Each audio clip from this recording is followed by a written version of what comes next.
गुरुदेव महाराज की जय। वो सच्चिदानंद भगवान की जय। हम महाराज के जीवन के बारे में कल पढ़ रहे थे। हम कल पहुँचे थे कि जब हमारे महाराज जी डॉक्टरी पास कर चुके थे तो वो कुछ समय के लिए वेडिंग पर ही प्रैक्टिस करने लगे थे। तो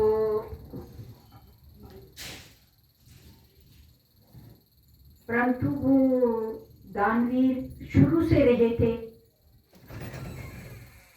सेवा कर रहे थे, दवाइयाँ लोगों को दे रहे थे, लोगों को, मरीजों को बड़ी जल्दी आराम हो रहा था, भीड़ बहुत ज्यादा लग चुकी थी, किंतु किसी से भी सेवा का दाम नहीं ले रहे थे।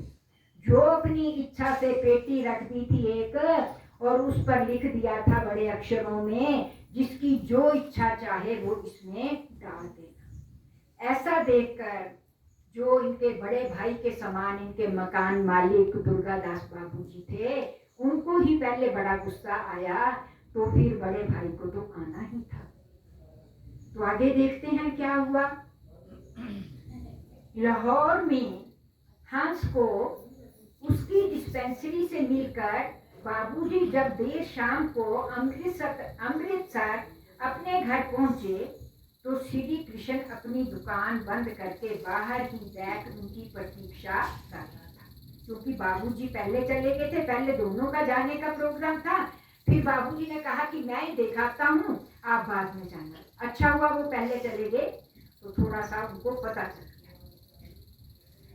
और जब वो बाबूजी घर में आए तो श्री कृष्ण जी, जो कि भाई महाराज जी के बड़े भाई थे, वो बाहर ही बैठ करके बाबूजी की प्रतीक्षा कर रहे थे। तो बाबूजी को दूर से आता देखकर मैं तपाक से उठ खड़ा हुआ। बाबूजी, आज तो आपने बहुत देर कर दी, ये हमको मिला है, वह कैसा है, उसकी डिस्पेंसरी कैसे चल रही है, उसकी सेहत ठीक है? अरे भाई, सब कुछ ठीक है, मुझे बैठ तो लेने दो, सब कुछ बताता हूँ भाई। मुझे पहले एक गिलास ठंडा पानी तो पिला दे, एक गिलास ठंडा पानी तो पिला दे मेरे लाल। बाबूजी हंसते हुए उसी बेंच पर बैठ गए जहाँ श्री कृष्ण बैठा हुआ था। पानी पीकर उन्होंने सुबह से सायंकाल तक की सारी कहानी विस्तार से उसे सुना दी। परंतु कुछ सोचकर उन्होंने हंस की डिस्पेंसरी की दान पेटी वाली कहानी को जानबूझकर गोल कर दिया। वे भली भांति जानते थे कि हंस धन एवं कमाई के प्रति जितना निर्लिप्त और विशाल हृदय लड़का है, श्री कृष्ण उतना ही कोरा, कंजूस और सैप पैसों की सोच रखने वाला व्यक्ति था। इसीलिए उन्होंने फिलहाल दिन भर के सारे विवरण में इस बात की चर्चा को गोल कर दिया। एक अन्य कारण ये भी था कि दान पेटी वाली बात का जिक्र इस समय करके वे श्री कृष्ण के अनंत प्रभा को फिलहाल कुछ भी बाधा डालना नहीं चाहते थे। कम से कम थोड़ी देर के लिए खुशी तो महसूस कर लें।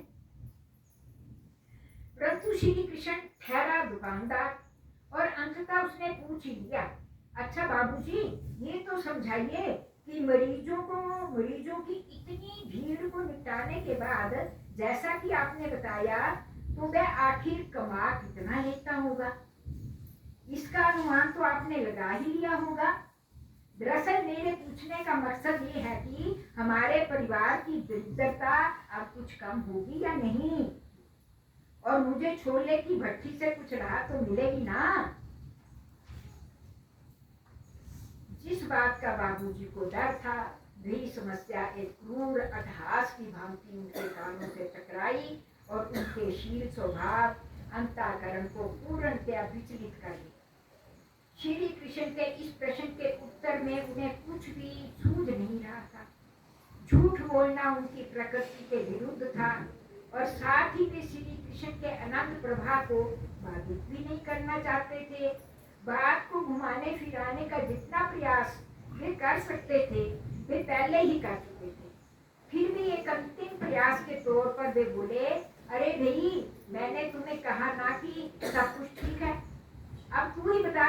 से मिलने गया था उसका हालचाल पूछने गया था या उससे उसकी कमाई का ब्यौरा लेने के लिए गया था? बाबूजी ने अपने शब्दों में थोड़ा कृत्रिम क्रोध का भाव लाने का प्रयत्न किया और ये कहते हुए ऊपर अपने कक्ष की ओर चले गए। अब तुम भी जाकर सो जाओ और मैं भी काफी थक गया हूँ, परंतु मन ही मन वे अपने आप में अत्यंत पीड़ित अनुभव कर रहे थे। अपने इन शब्दों द्वारा श्री कृष्ण के हृदय पर पड़े आघात से वे अनभिज्ञ नहीं थे। इसी कारण वे रात भर ठीक से सो भी नहीं पाए, परंतु कोई और चारा भी तो नहीं था। आज सुबह उठने में उन्हें कुछ देर हो गई। अब श्री कृष्ण को पूरी बात बताकर यथासंभव हंस के अपने दृष्टिकोण को सही से अवगत कराने के लिए नीचे आए तो क्या देखते हैं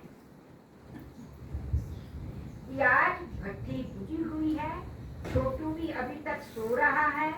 उसे उठाकर पूछा तो उसने बताया कि पंडित जी ने रात को ही मुझे छुट्टी करने को कह दिया था।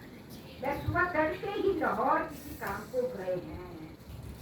उनसे रहा नहीं गया, चले बड़े भाई। बाबूजी को सारी परिस्थिति समझने में देर नहीं लगी। अनायास ही उनके मुख से निकल पड़ा, हे मेरे सदगुरु, मेरे दाता, दोनों भाइयों को सद्बुद्धि प्रदान करना, और अब तो सब कुछ तुम्हें ही संभालना होगा मेरे प्रभु।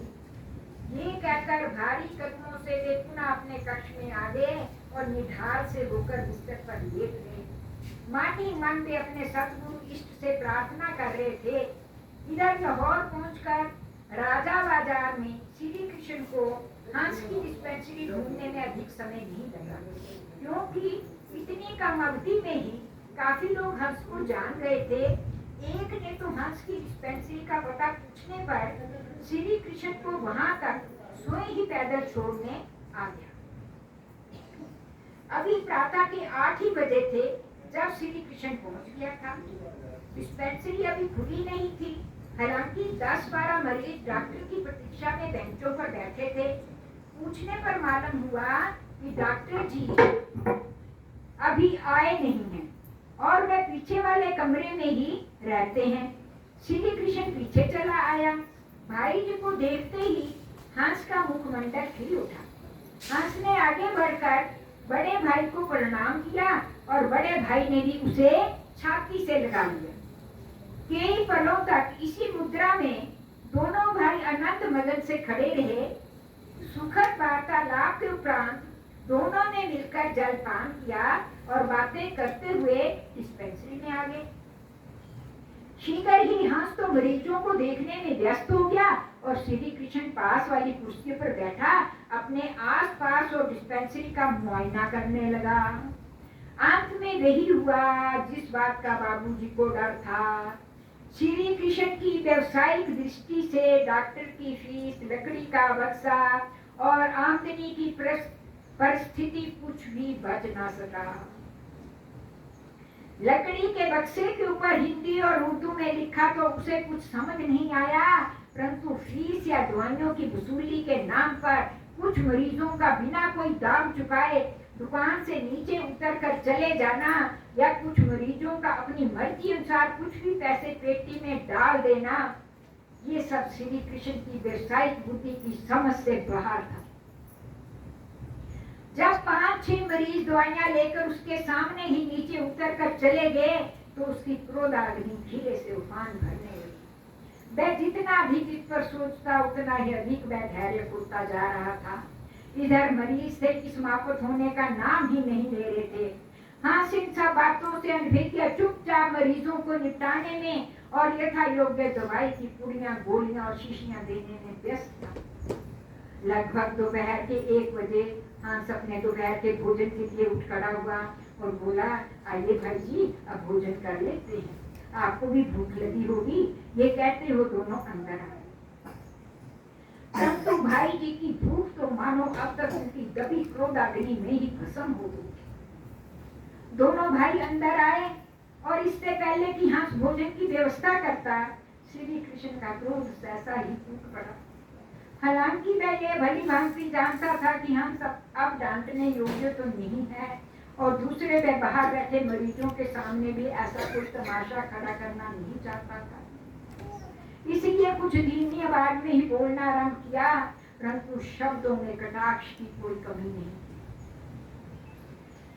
क्या कहा बड़े भाई जी ने?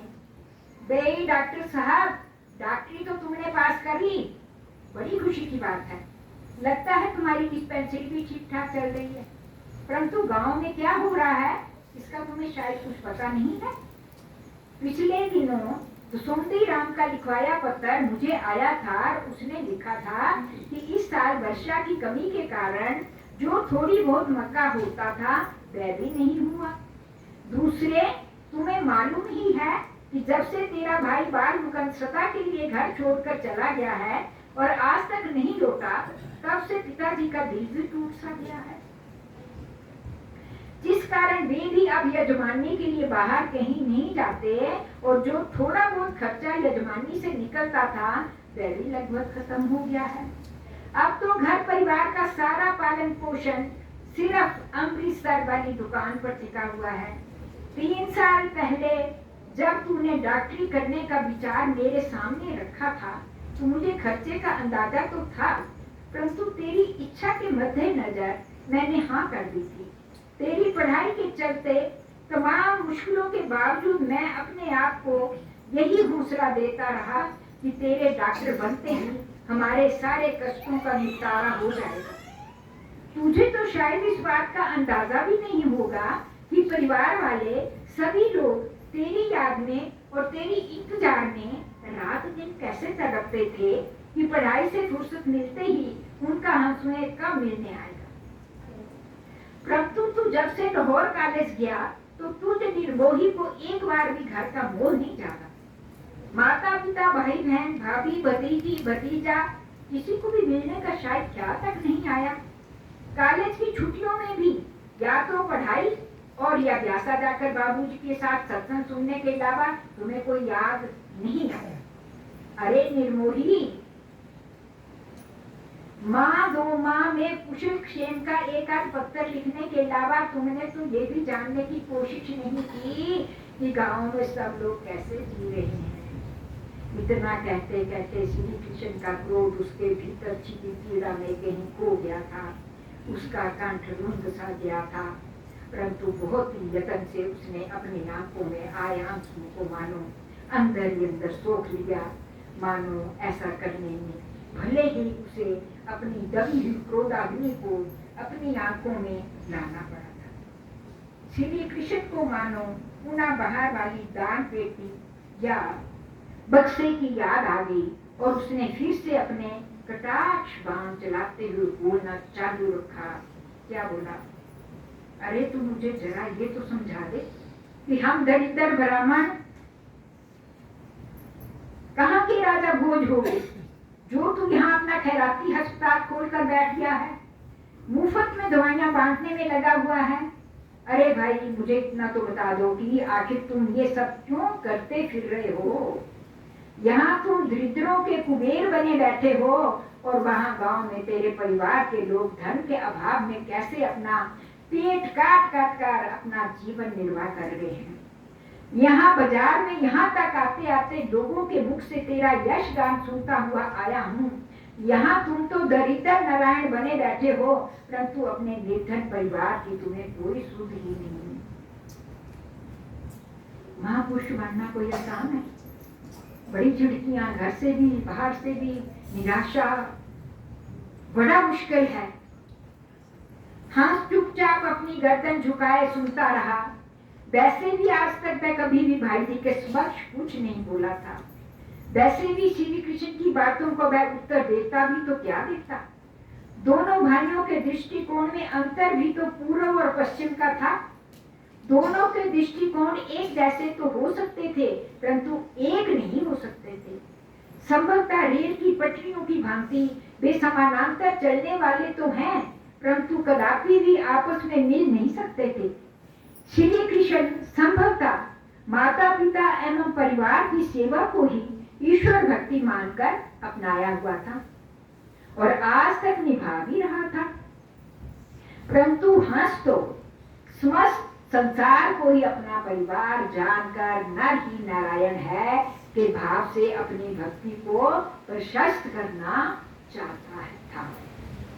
इसी भाव के मद्देनजर हंस इसी निष्कर्ष पर पहुंचा कि व्यर्थ के विवाद में पड़कर कोई प्रयोजन सिद्ध होने वाला नहीं है, बल्कि इस बहस में भाई जी का दिल अवश्य और अधिक दुखी हो जाएगा। हंस ने सोचा कि भाई जी तो पहले ही काफी आहत दिखाई दे रहे हैं, इसलिए वे अत्यंत मृदुल शब्दों में भाई जी को संबोधित करते बोला, भाई जी आप जो चाहेंगे मैं वही करूंगा। आप व्यर्थ अपने आप को दुखी ना करें। मैं तो किसी का भी दिल दुखाने की सोच भी नहीं सकता, तो फिर भला आपके दिल को कुछ भी पीड़ा पहुंचाने का तो सवाल ही नहीं उठता। यदि आप कहें तो मैं ये डिस्पेंसरी बंद करके कहीं किसी अस्पताल में नौकरी कर लेता हूँ, और यदि आपने मेरे लिए कुछ और सोच रखा है तो आप बताएं, तो मैं तुरंत वही करने को तैयार हूँ। आपने मेरे लिए क्या कुछ नहीं किया, ये बात तो मैं कभी स्वप्न में भी भूल नहीं सकता। आप जो भी मेरे से अपेक्षा रखते हैं मैं उसे पूरा करने का प्रयास करूंगा। आप जो चाहेंगे मैं वही करूंगा। हंस के कहे इन मृदुल शब्दों ने भी कृष्ण की क्रोधाग्नि पर जल के छिड़काव का काम किया, जिससे ये हुआ कि उसकी आंखों में बड़े यत्न के रोके हुए आंसू एक धारा की तरह बह निकले। परंतु अब श्री कृष्ण ने उन्हें रोकने की कोई चेष्टा नहीं की।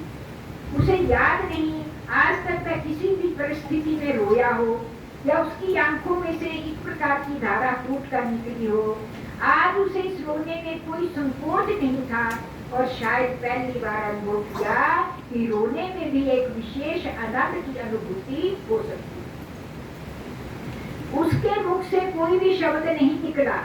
वह उठकर खड़ा हो गया और हंस को अपनी बाहों में कस लिया। काफी देर तक वह हंस को अपनी छाती से लगाए हुए इसी अवस्था में खड़ा रहा। उसके रुंधे कंठ से एक भी शब्द नहीं निकला। हंस भी चुप रहा। थोड़ी देर पश्चात श्री कृष्ण कमरे से बाहर आंगन में आ गया। वहां बाल्टी में रखे जल से अपने मुख को धोकर पुनः अंदर आ गया। अब उसकी आवाज सहज थी। देखो मेरे लाल, तुम्हारा जो भी जीवन का अपना मकसद है, लोक सेवा, दान पुण्य, समाज कल्याण था, जो भी तुम करना चाहते हो वह करो। बस मेरी और परिवार की केवल यही इच्छा है कि वो सब कुछ जो तुम यहाँ पर कर रहे हो, यदि यही सब कुछ तुम अपने गांव जाकर करो तो इससे हम सबको बहुत संतोष मिलेगा। बस मेरी इच्छा है कि अपनी समाज सेवा या लोक कल्याण जो भी तुम यहाँ पर करना चाहते हो, वही तुम अपने परिवार के साथ अपने गांव में कर लो। इससे माँ और दूसरे लोग जो तेरी याद में दिन रात रोते रहते हैं, उनको कुछ तो राहत मिलेगी। यदि तुम ऐसा कर सको तो मैं भी तुम्हें ये विश्वास दिलाता हूँ कि मैं खुद कभी तुम्हारे रास्ते में बाधा नहीं बनूंगा। महाराज जी ने कहा, ठीक है भाई जी, यदि आपकी यही इच्छा है तो मैं भी तैयार हूँ। बस आप मुझे 8-10 दिन के वक्त की मोहलत दे दें, ताकि इस दौरान मैं यहाँ के बचे कुछ काम पूरा कर लूँ। यहाँ कुछ ऐसे लंबे बीमारी के मरीज हैं जिनका इलाज मैं शुरू कर चुका हूँ। ऐसे कुछ मरीजों की यथा योग्य व्यवस्था करके और इस डिस्पेंसरी को किसी को सौंप कर मैं आपके पास अमृतसर पहुँच जाऊँगा। वहीं बैठकर आराम से जैसा भी आप गांव का कार्यक्रम बनाएंगे वही होगा। हंस ने इन शब्दों में मानो अपनी पूर्ण सहमति प्रकट कर दी। भाई ने कहा, तो ठीक है मेरे लाल, तेरे अमृतसर आने पर आगे का कार्यक्रम बनाएंगे। श्री कृष्ण के शब्दों में पूर्णतया तसल्ली और खुशी भरी हुई थी। और हो सकता है मैं भी 1-2 माह के लिए दुकान बंद करके तेरे साथ ही गांव चल पड़ूंगा। इतना कहते हुए श्री कृष्ण ने अपने सामने पड़ी भोजन की थाली को अपनी ओर खिसकाया और खाना आरंभ कर दिया। अनायास ही अब उसे अत्यधिक भूख लग गई थी। खाना समाप्त होते ही वह चलने को उद्यत हुआ और हंस भी अपने मरीजों के पास चल। रास्ते में लारी पर बैठते ही श्री कृष्ण अपने आप में अत्यंत प्रफुल्लता अनुभव कर रहा था। उसके आंतरिक आनंद की कोई सीमा नहीं थी। उसकी मनोस्थिति उसी दरिद्र कंगाल व्यक्ति की भांति थी जो सारा दिन कड़ी मेहनत करके बड़ी मुश्किल से मात्र 2 रोटी का आटा और थोड़ी सी सब्जी के लायक कमा पाया था। सायंकाल वह 2 रोटियां और सब्जी बनाकर खाने के लिए अभी बैठा ही था कि उसकी झोंपड़ी के बाहर एक भिखारी की करुण आवाज उसके कानों से टकराई। क्या कहता है भिखारी? हे दाता, 3 दिन से भूखा हूँ, कुछ खाने को दे दो मेरे दाता। भिखारी की दर्द भरी आवाज सुनकर उस कंगाल व्यक्ति ने सारे दिन की कड़ी मेहनत के उपरांत कमाई गई 2 रोटियों में से 1 रोटी और थोड़ी सी सब्जी जाकर भूखे भिखारी को दी। शेष 1 रोटी को खाकर जब वह व्यक्ति रात को सोने गया तो आधे भूखे पेट होने के बावजूद भी उस रात उनका हृदय एक अद्भुत आनंद से भरा हुआ था। ठीक यही दशा आज श्री कृष्ण की भी थी। उसके आनंद की कोई सीमा नहीं थी। असीमित आनंद का अनुभव संभवतः उसे पहली बार अनुभव हो रहा था। उसकी लारी कब अमृतसर के अड्डे पर आ पहुंची उसे कुछ पता ही ना चला। अब ये तो हो गया वहां का महाराज जी का जो उन्होंने थोड़ी बहुत अपनी प्रैक्टिस की। अब अगला जो महाराज जी का अंक है उसका हेडिंग है प्रकाश पुंज। महाराज श्री के जीवन चरित्र पर आधारित उपन्यास समयबद्ध 6ठी कड़ी आपके हाथों में है। जैसा कि पाठकगण जानते हैं कि हंस आयुर्वेदिक पद्धति से डॉक्टरी पास करके डॉक्टर तो बन गया, परंतु नर में सर्वदा नारायण को खोजने वाला डॉक्टरी को व्यापारिक दृष्टि से कैसे सफल बना सकता था। इसलिए शीघ्र ही ये सब छोड़ छाड़ कर बड़े भाई जी की इच्छा अनुसार गांव आ गया और एक छोटी सी डिस्पेंसरी में नौकरी करने लगा। गांव में ही इसकी शादी के प्रस्ताव ने तो मानो उसके जीवन के लक्ष्य को ही झकझोर कर रख दिया। हंस की मनोदशा के उन पलों को लेखक ने अपने शब्दों में पिरोने का जो प्रयास किया है उसी का चित्रण इस अंक में प्रस्तुत है। आशा है पाठकगण लेखक के इस प्रयास को परम आनंद का अनुभव करेंगे। बोलिए सतगुरु महाराज की।